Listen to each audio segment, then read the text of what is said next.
সন্তোষ যাদব খুনের ঘটনায় গ্রেপ্তার মূল অভিযুক্ত রাজেশ সাউ।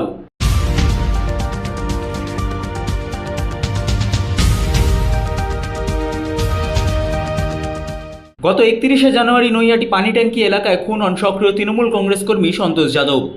ঘটনার পর ভিন রাজ্যে গা ঢাকা দিয়েছিল মূল অভিযুক্ত রাজেশ সাউ। প্রথমে বিহারের বেগুসরাই এবং তারপরে উত্তরপ্রদেশের সিকান্দারপুর হয়ে বালিয়া জেলায় আশ্রয় নিয়েছিল রাজেশ ও তার সহযোগী। গোপন সূত্রে খবর পেয়ে ব্যারাকপুর পুলিশ কমিশনারেটের বিশেষ দল উত্তরপ্রদেশের ফেফনা থানা এলাকা থেকে স্থানীয় পুলিশের সহযোগিতায় রাজেশ সাউ ও বিশাল সাউকে গ্রেপ্তার করে। মঙ্গলবার ধৃতদের ব্যারাকপুর আদালতে পেশ করা হয় নৈহাটি থানার পুলিশের পক্ষ থেকে। ধৃতদের 10 দিনের পুলিশি হেফাজতের আবেদন জানানো হয়েছে ব্যারাকপুর আদালতের বিচারকের কাছে। বাবা একটু বড় করে তাকায় তো বাবা। ওই তো তাকাচ্ছে, মিঠি মিঠি তাকাচ্ছে। ওই কালো কালো দেখি বাবা একটু তাকা। মেরেছিলি কেন বাবা? রাজেশ কি কোথা থেকে ধরলো পুলিশ? রাজেশ মেরেছিলি কেন মেরেছিলে রাজেশ? কেন মেরেছিলে?